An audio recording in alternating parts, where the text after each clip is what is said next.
Bismillahirrahmanirrahim. Assalamualaikum warahmatullahi wabarakatuh. Waalaikumsalam warahmatullahi wabarakatuh.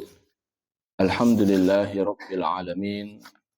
Wa usalli wa usallim ala nabiyyina Muhammadin wa ala alihi wa sahbihi ajma'in. Amma ba'du.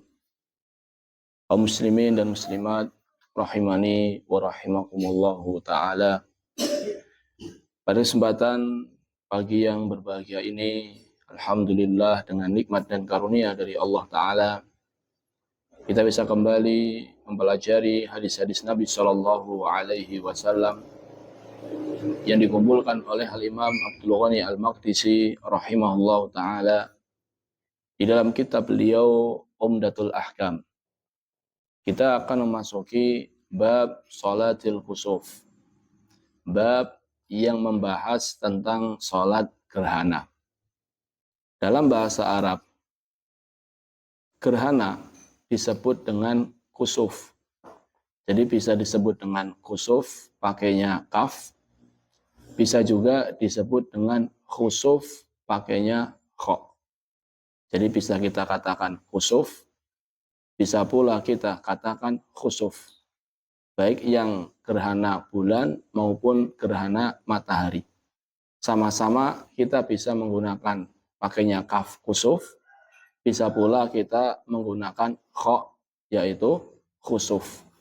Hanya saja yang lebih kuat dari sisi bahasa, kalau gerhana bulan itu khusuf, pakainya kha. Tapi kalau gerhana matahari itu pakainya kaf khusuf. Ini dari sisi bahasa yang paling kuat adalah kalau bulan pakainya kha khusuf, kalau matahari pakainya kaf khusuf. Namun semuanya sebenarnya boleh. Matahari boleh pakai khusuf, boleh juga pakai khusuf. Gerhana bulan boleh pakai khusuf atau khusuf. Jadi khusuf atau khusuf. Kaum muslimin dan muslimat rahimani wa rahimakumullahu ta'ala. Kita akan baca hadis yang pertama. An Aisyah radhiyallahu ta'ala anha. Anna syamsa khasafat ala ahdi Rasulillah sallallahu alaihi wasallam. Dari Aisyah, semoga Allah Ta'ala meridhoinya, bahwasannya matahari atau pernah terjadi gerhana matahari di masa Rasulullah sallallahu alaihi wasallam. Faba'atha munadiyan yunadi. Maka Nabi Shallallahu Alaihi Wasallam mengutus seseorang untuk menyeru. Jadi ketika terjadi gerhana, yaitu gerhana matahari di zaman Nabi Shallallahu Alaihi Wasallam, maka Rasulullah Sallallahu Alaihi Wasallam segera menyuruh seseorang untuk menyeru as-salatu jami'atun atau as-salata jami'atan. Fajtama'u. Ketika diseru dengan hal tersebut, fajtama'u, maka manusia pun berkumpul. Wa taqaddama, dan Nabi SAW maju sebagai imam. Fakabbara, Nabi bertakbir. Wa shalla arba'a raka'atin fi raka'atain. Dan Nabi SAW sholat 4 rakaat dalam 2 rakaat. Jadi sholatnya itu 2 rakaat, tapi ada berapa? 4 rakaat. Nanti kita akan bahas pada hadis-hadis setelahnya. Wa arba'a sajadatin, dan ada 4 sujud. Hadis riwayat Bukhari dan Muslim. Kaum muslimin dan muslimat rahimani wa rahimakumullahu ta'ala. Terkait hadis ini ada beberapa poin yang ingin saya sampaikan. Yang pertama adalah disyariatkannya sholat gerhana ketika terjadi gerhana. Disyariatkannya sholat gerhana ketika terjadi gerhana. Mana dalilnya? Banyak.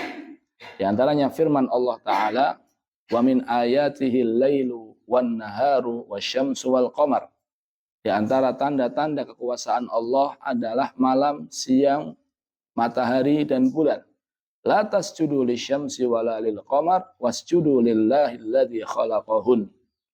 Janganlah kalian sujud kepada matahari, jangan pula sujud kepada bulan, akan tetapi sujudlah kepada Allah yang menciptakan mereka semua, yang menciptakan malam, yang menciptakan siang, yang menciptakan bulan, yang menciptakan matahari. Semua itu terjadi atas kehendak Allah Ta'ala, maka sujudlah kepada Allah Ta'ala. Makna dari sujudlah kepada Allah Ta'ala di sini adalah diantaranya adalah sholat gerhanalah ketika terjadi gerhana. Ini dalil dari Al-Quran. Adapun dalil dari hadis, diantaranya adalah hadis yang kita bahas ini. Aisyah radhiyallahu ta'ala menceritakan bahwasanya ketika terjadi gerhana matahari di zaman Nabi, dan itu di tahun 10 Hijriah, maka Nabi SAW mengutus seseorang untuk menyeru as-salatu jami'atun atau as-salata jami'atun. Kemudian Nabi SAW sholat gerhana. Jadi ada dalil dari Al-Quran, ada dalil dari hadis, ada pula dalil dari ijma'. Apa itu ijma'? Kesepakatan para ulama. Para ulama sepakat akan disyariatkannya sholat gerhana. Pertanyaannya, atau timbul pertanyaan berikutnya adalah poin yang kedua, apa hukum sholat gerhana? Jadi setelah kita nyatakan bahwasannya sholat gerhana itu disyariatkan, dalilnya ada dari Al-Quran, ada dari hadis, ada pula dari ijma', dan di antara yang menukil ijma' adalah Ibnu Qudamah. Ibnu Qudamah rahimahullahu ta'ala menukil ijma' kesepakatan para ulama akan disyariatkannya sholat gerhana. Poin yang kedua adalah setelah kita mengetahui bahwasannya sholat gerhana itu disyariatkannya, apa hukumnya? Wallahu alam, pendapat yang paling kuat, sholat gerhana itu hukumnya sunnah muakkadah. Sunnah yang sangat diapakan? Ditekankan. Sunnah yang sangat ditekankan. Dan Al-Imam An-Nawawi menukil ijma' akan hal itu. Bahwasannya sholat gerhana itu hukumnya sunnah yang ditekankan. Walaupun jamaah, ada sebagian ulama yang berpendapat hukumnya adalah wajib. Ada yang berpendapat hukumnya adalah wajib, namun wallahu alam yang lebih kuat hukumnya adalah apa? Sunnah muakkadah. Mana dalilnya? Dalilnya yang sering saya sampaikan, bahwasannya yang wajib itu adalah sholat 5 waktu. Selain sholat 5 waktu, maka hukumnya bisa jadi sunnah muakkadah, bisa jadi fardu kifayah, bisa jadi sunnah. Suatu hari Nabi SAW didatangi oleh seseorang yang dia bertanya akan sholat apa saja yang diwajibkan kepadaku. Kata Nabi SAW, khamsu shalawatin fil yaumi wal laylah. Sholat yang wajib adalah sholat 5 waktu dalam sehari semalam. Kemudian orang ini, yaitu orang Arab Badu ini kembali bertanya, hal alayya ghairuha? Bagi saya ada nggak sholat selain 5 waktu tersebut? Kata Nabi SAW, la illa anta tawwa'ah. Sudah tidak ada, kecuali kalau kamu mau sholat sunnah. Maka ini menunjukkan jamaah, selain sholat 5 waktu itu tidak sampai kepada derajat wajib. Di antara selain sholat 5 waktu adalah sholat gerhana. Dari sini kita paham jamaah, bahwasannya sholat gerhana itu hukumnya adalah apa? Sunnah muakkadah. Berdasarkan ijma' menurut Al-Imam An-Nawawi rahimahullahu ta'ala. Ini poin yang kedua. Poin yang ketiga, para ulama jamaah menyebutkan sebab terjadinya gerhana. Sebab terjadinya gerhana. Sebab yang pertama adalah sebab syar'i. Jadi sebab yang ditinjau dari syariat. Sebab yang kedua adalah sebab kauni. Sebab yang ditinjau dari kauni itu apa ya? Pokoknya ilmu dunia. Yang pertama adalah sebab syar'i. Apa sih hikmah dari terjadinya gerhana? Kata para ulama, takhwiful ibad. Jadi hikmah terjadinya gerhana adalah Allah Ta'ala ingin menakut-nakuti hambanya. Agar hamba-hambanya takut kepada Allah Azza wa Jalla. Yang dimana dengan terjadinya gerhana ini jamaah, seseorang sadar bahwasannya ini semua terjadi atas kehendak Allah Ta'ala. Allah Ta'ala mampu menghilangkan cahaya yang ada pada matahari. Allah Ta'ala mampu menghilangkan cahaya yang ada pada bulan. Dengan mudah Allah Ta'ala menghilangkan cahaya itu semua. Kalau seandainya Allah berkehendak menghilangkan cahaya pada matahari itu sangat mudah bagi Allah Ta'ala. Sehingga ketika seseorang mengetahui akan keagungan Allah Ta'ala, kemaha perkasaan Allah Ta'ala, sehingga tumbuh di hati seorang hamba rasa takut kepada Allah Ta'ala. Makanya Nabi Shallallahu Alaihi Wasallam jamaah ketika terjadi gerhana, beliau takut. Faqama fazi'a. Nabi SAW takut faz'an syadida. Dengan takut yang sangat. Jadi ketika terjadi gerhana, Nabi sangat takut. Kenapa? Karena Nabi SAW takut kalau seandainya ini adalah azab dari Allah Ta'ala. Coba kalau seandainya Allah Ta'ala berkehendak matahari terjadi gerhana, kemudian cahayanya tidak dikembalikan. Mampu tidak jamaah? Mampu. Sehingga Nabi SAW sangat takut ketika terjadi gerhana. Dan Nabi SAW mengatakan, Rabbi, alam ta'idni alla tu'adzibahum wa ana fihim. Wahai Rabbku, bukankah engkau telah berjanji kepadaku, engkau tidak akan mengazab mereka sedangkan saya masih hidup. Ala ta'idni alla tu'adzibahum wa hum yastaghfirun. Bukankah engkau telah berjanji bahwasanya engkau tidak akan mengazab umatku sedangkan mereka beristighfar. Jadi Nabi SAW jamaah ketika terjadi gerhana, beliau sangat takut kalau seandainya turun apa? Azab. Berbeda dengan sebagian orang zaman sekarang jamaah, terjadi gerhana malah apa? Dibuat selfie, buat foto-fotoan.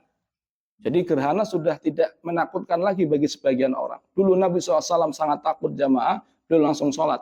Namun sebagian orang di zaman sekarang terjadi gerhana malah dianggap itu fenomena alam biasa. Kemudian mereka foto-foto. Berbeda sekali dengan apa yang dilakukan oleh Nabi Shallallahu Alaihi Wasallam. Nabi SAW beliau takut sambil mengatakan, ya Allah, bukankah engkau berjanji engkau tidak akan mengazab mereka selama saya masih hidup? Bukankah engkau berjanji bahwasannya engkau tidak akan mengazab mereka selama mereka beristighfar? Maka para ulama jamaah menjelaskan bahwasannya ketika terjadi gerhana, hendaknya seseorang banyak-banyak beristighfar. Hendaknya seseorang banyak-banyak bersedekah. Hendaknya seseorang banyak-banyak berzikir. Karena hal-hal itulah yang bisa mencegah datangnya azab. Jadi sebab yang pertama, sebab syar'i terjadinya gerhana, hikmahnya adalah untuk menakut-nakuti hambanya agar hambanya senantiasa takut kepada Allah Ta'ala, menjalankan perintah-perintahnya dan menjauhi larangan-larangannya. Ini hikmah secara syar'i. Adapun hikmah secara kauni, terjadi gerhana, apa sebabnya? Ya, kalau seandainya gerhana matahari, berarti bulan berada di antara matahari dan bumi. Kalau gerhana bulan, berarti bumi berada di atas, bumi berada di antara matahari dan bulan. Jadi saya ulangi jamaah, kalau sebab syar'inya adalah untuk apa? Nakuti. Kalau sebab kauni itu terjadi perubahan posisi bulan, matahari, dan bumi. Ini poin yang ketiga. Poin yang keempat jamaah. Dari hadis ini kita memahami bahwasannya sholat gerhana itu tidak ada azan dan iqamahnya. Namun yang ada adalah seruan as-sholatu jami'atun. Boleh as-sholatu pakainya dhammah. Boleh juga as-sholata pakainya fathah. Jadi boleh dibaca as-sholatu jami'atun, boleh juga dibaca as-sholata jami'atan. Enggak perlu adzan, enggak perlu iqamah. Namun yang ada adalah seruan as-sholatu jami'atun. Kalau sholat apa kemarin? Sholat Id, enggak ada adzan, enggak ada iqamah, enggak ada pula seruan apa? As-sholatu jami'atun. Jadi ada sholat yang diawali dengan adzan dan iqamah, yaitu sholat 5 waktu. Ada sholat yang diawali dengan as-sholatu jami'ah, yaitu sholat apa? Gerhana. Ada sholat yang tidak perlu diawali dengan adzan dan iqamah. Tidak perlu pula diawali dengan seruan as-sholatu jami'atun. Di antaranya adalah sholat apa? Id. Ini poin yang keempat. Poin yang kelima jamaah. Dari hadis ini, kita bisa mengambil pelajaran bahwasannya sholat gerhana itu dilakukan secara berjamaah. Sholat gerhana itu dilakukan secara berjamaah. Dan ini lebih afdol. Kenapa? Praktek Nabi Shallallahu Alaihi Wasallam ketika terjadi gerhana, beliau sholatnya secara berjamaah. Nabi SAW perintahkan manusia as-salatu jami'ah, as-salatu jami'ah. Kemudian Nabi SAW menjadi imam bagi manusia. Maka ini menunjukkan bahwasannya sholat gerhana itu lebih afdol dilakukan secara berjamaah. Dan ini biasanya kalau berjamaah kata para ulama ada lil khusyuk. Lebih bisa mendatangkan kekhusyuan wa ablaq fit takhfif. Dan tujuan menakut-nakuti hamba dengan terjadinya gerhana itu lebih tercapai. Jadi sholat gerhana jamaah yang lebih afdol itu adalah dilakukan secara apa? Berjamaah, walaupun boleh juga dilakukan apa? Sendiri-sendiri. Contohnya tidak ada teman yang diajak sholat gerhana, maka boleh sholat gerhana di rumah. Ini poin yang kelima.